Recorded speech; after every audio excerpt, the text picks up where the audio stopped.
नमस्कार दोस्तों, आप सभी का स्वागत है मेरे चैनल एस्ट्रो रिसर्च में। आज मैं बात करने वाला हूँ डेस्टिनेशन और फ्री विल, यानी आपका भाग्य और आपका कर्मफल।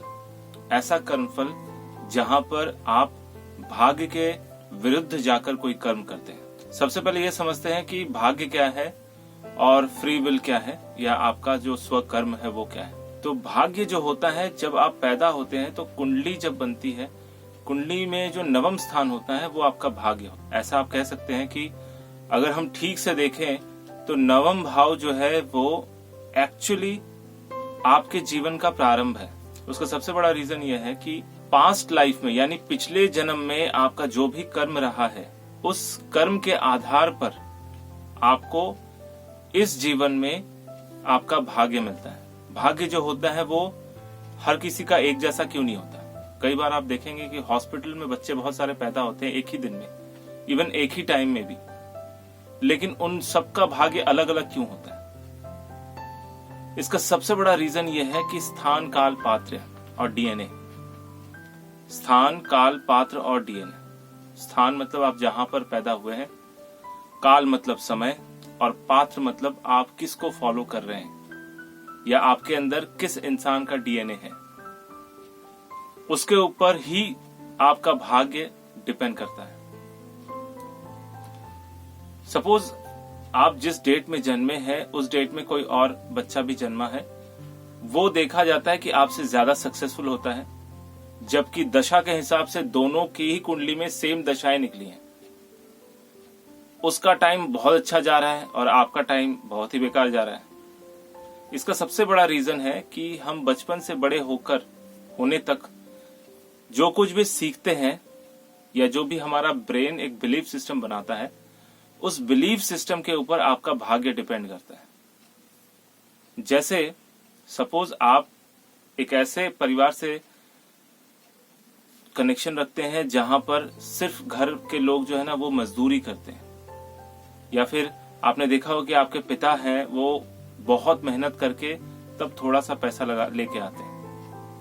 तो बचपन से ही आपके फादर ने या फिर आपके मदर ने ये बोला होगा कि बेटा पैसा जो है बहुत मेहनत से कमाया जाता है, खून पसीने का जो गाढ़ी कमाई है उससे हम चलाते हैं, यानी पैसा आसानी से नहीं आता। तो जब हम बचपन से यही बात सुनते हुए आते हैं तो हमारा सबकॉन्शियस उसको बिलीफ सिस्टम बना लेता है। कोई भी चीज अगर आपको बार बार एक ही तरीके से प्रेजेंट किया जाए तो आपका दिमाग उसको मान लेता है। उसको कहते हैं कि आपका बिलीफ सिस्टम जैसे ही बन गया तो आपको भी यही लगा कि शायद बहुत मेहनत करने पे पैसा मिलता है, और इसी वजह से आप मेहनत तो बेचारे कर रहे हैं लेकिन उस हिसाब से रिजल्ट नहीं आ पा रहा है, क्योंकि आपको ऐसा विश्वास है, यू फील लाइक।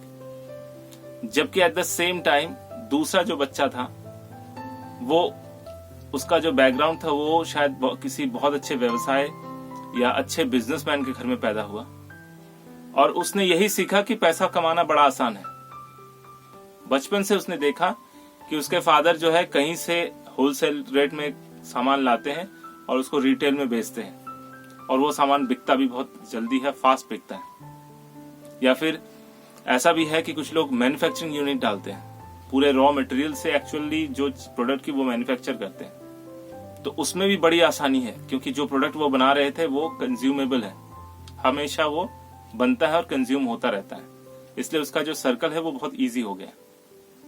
और अपने बचपन से अपने घर में ये देखा है, सुना है, आपके फादर का भी यही कहना है कि पैसा तो हाथ की मैल है, जब मर्जी जहां मर्जी आप पैसा निकाल सकते हो, पैसा कमाना सबसे आसान काम है। तो बचपन से ही उस बच्चे का जो मेंटालिटी है वो ये हो गया है कि पैसा कमाना सच में बहुत आसान काम है। तो उसके लिए भी पैसा कमाना बहुत बड़ी बात नहीं है। मे बी वो लड़का अपने ही बिजनेस को ज्वाइन कर ले, या फिर अपने ही बिजनेस से इंस्पायर होकर अपना कोई दूसरा बिजनेस स्टार्ट कर ले, लेकिन करेगा वो बिजनेस ही, क्योंकि उसे पता है कि पैसा कमाना बहुत आसान काम है। तो जैसा आपका बिलीफ सिस्टम होता है वैसा आपका डेस्टिनी यानी भाग्य होता है। अब आते हैं free will pay. Free will क्या है, या आपका जो कर्म है वो क्या है। आप देखेंगे कुछ लोग ऐसी ऐसी हरकतें करते हैं जो नॉर्मल नहीं होता। या तो लोग उसे पागल कहते हैं, या फिर कहते हैं कि इसका दिमाग खराब हो गया है। इसको समझ में नहीं आता।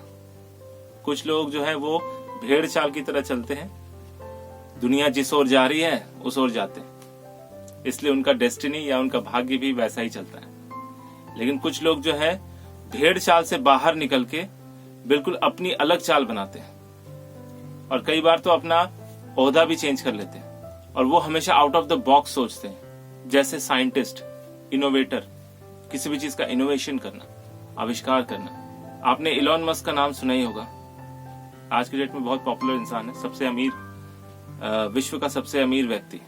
तो शुरुआत में उससे उसकी बातों को सुनकर सबने बोला था कि ही इज क्रेजी, ये पागल है, इसका सरफेरा है, इसका दिमाग खराब हो गया, क्योंकि वो लॉन्ग टर्म का सोच रहा था। तो फ्री विल उसे कहते हैं जो लोग कुछ ऐसा सोच रहे हैं जो एक रेगुलर लीग से हटके होता है, एक रेगुलर टाइमलाइन से हटके होता है। समझ लीजिए कि आपकी लाइफ में एक टाइमलाइन है जो स्ट्रेट लाइन है, इस तरह से लेफ्ट टू राइट एक स्ट्रेट लाइन है। तो जो लोग रेगुलर होते हैं, भेड़ चाल चलते हैं, वो स्ट्रेट लाइन में ही चलते हैं, और जो लोग अपना कर्म पे विश्वास रखते हैं और आउट ऑफ द बॉक्स सोचते हैं ना, वो अपने टाइमलाइन को तोड़ के ऊपर चले जाते हैं, उनका लेवल ही अलग हो जाता है। तो यहाँ पर काम करता है फ्री विल। भगवान ने आपको दोनों चीजें दी हैं। पहली चीज ये कि जो चल रहा है उसको चलने दो, मान लो, एक्सेप्ट करो और भेड़ चाल चलते रहो।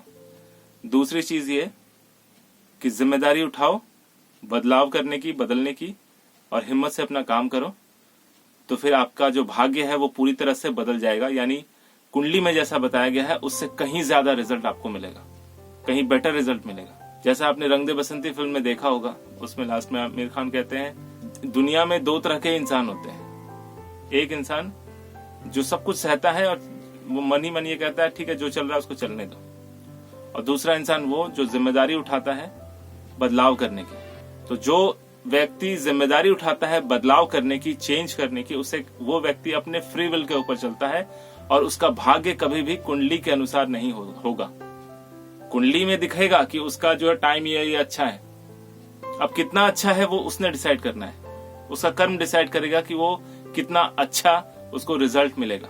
सपोज किसी के कुंडली में उच्च का शनि बैठा हुआ है सप्तम भाव में, उसका बिजनेस जबरदस्त चल रहा है, लेकिन वो बिजनेस के बारे में ही सोच रहा है और सिर्फ वहीं पर बैठा हुआ है, अपने गद्दी में बैठता है जो उसका बिजनेस का जगह है, और सुबह शाम अपना काम करके वापस चला जाता है, नया कुछ नहीं सोच रहा। तो भाई उसके लिए वो पर्टिकुलर टाइम पीरियड अच्छा बिजनेस देगा, इनकम देगा, लगभग शायद अगर बढ़े तो उसका बिजनेस 50% या थोड़ा सा और बढ़ के बस उतना ही प्रॉफिट कमाएगा। लेकिन अगर वो व्यक्ति उस शनि की महादशा में कुछ इनोवेटिव काम करता है, कुछ नया लाता है, कुछ ऐसा करता है जो ट्रेडिशनल चीजों को तोड़ के बाहर निकल जाए और बिल्कुल अलग ही कुछ बनाए या ट्रेंड सेट करे, लोग उसको फॉलो करने लग जाए, उस व्यक्ति को अपने इनकम से 10 गुना इनकम मिलेगा। यानी उसका जो ट्रेडिशनल इनकम था ट्रेडिशनल बिजनेस से, उससे 10 गुना उसे प्रॉफिट मिलेगा। जैसे आप जानते हैं टाटा इंडस्ट्रीज हमारे देश में इतना पॉपुलर है, उनका एक विजनरी जो थॉट प्रोसेस है वो बिल्कुल ही अलग है। वो आज के डेट में हमारे देश में कोई भी ऐसी चीज नहीं है जहां पर टाटा नहीं है। हालांकि हमारे देश के जो अमीर लोगों में से अंबानी का नाम है, बट टाटा उन लोगों में से है जो सिर्फ अपने लिए नहीं सोचते, वो पूरी दुनिया के लिए सोचते हैं, पूरे देश के लिए सोचते हैं और उसके अकॉर्डिंगली काम करते हैं। तो आज के डेट में टीसीएस सबसे ज्यादा प्रॉफिट कमाने वाली कंपनी है। उसके अलावा तो टाटा की जितने भी चीजें हैं कुछ बाकी नहीं है, हर चीज में टाटा है, हर एक काम में टाटा है। रिटेल बोलिए, मोटर बोलिए, आयरन बोलिए, हर चीज में टाटा है। बिना टाटा के ये देश नहीं चल सकता। तो ये भी रतन जी टाटा, फिर या कह लीजिए उनके जो प्रीवियस जनरेशन थे, इनका ये फ्री विल था। उस फ्री विल के कारण, एक विजनरी थॉट्स उनका था, उस फ्री विल के कारण आज वो शिखर पर है। तो आपको समझना पड़ेगा कि आपके अंदर कितना स्ट्रांग फ्री विल है जिससे आप अपना भाग्य पूरी तरह से बदल सकते हैं। आप अपना पूरा बैकग्राउंड, सपोज आप किसी वीक बैकग्राउंड से हैं और पूरा बैकग्राउंड चेंज करके आप बहुत रिच इंसान बन सकते हैं, अमीर इंसान बन सकते हैं, बहुत फेमस भी बन सकते हैं। डिपेंड करता है कि आप कितने स्ट्रांगली अपने कर्मा को करते हैं, आपके अंदर कितनी शिद्दत है, कितनी चाहत है कि आप बिल्कुल अलग बने, अलग रहें, भीड़ से अलग दिखें। ये पूरी तरह से आपके ऊपर डिपेंड करता है। इसलिए कुंडली का या भाग्य का या समय का दोष देना बंद करके अपने ऊपर काम करना स्टार्ट कीजिए, अपने ऊपर सुधार लाना स्टार्ट कीजिए, अपने बिलीफ सिस्टम को चेंज कीजिए, अपना विजन बोर्ड बनाइए, अपना कुछ ऐसा बनाइए, एक ऐसे इम्पॉसिबल टारगेट को चेज कीजिए जो शायद आपके पूरे वंश में किसी ने ना किया हो, पूरे आपके फैमिली में या आपके आस पड़ोस के लोगों में या आपके समाज में किसी ने ऐसा नहीं सोचा हो। ठीक है, तो आशा करता हूं कि आपको मेरा ये वीडियो पसंद आया होगा। अगर बहुत पसंद आएगा तो जरूर लाइक कीजिए, दोस्तों के साथ शेयर कीजिए, कमेंट भी जरूर कीजिए, और अगर आप मेरे इस चैनल पे नए हैं तो सब्सक्राइब करना बिल्कुल ना भूलें। मेरा ये वीडियो देखने के लिए आपका बहुत बहुत धन्यवाद।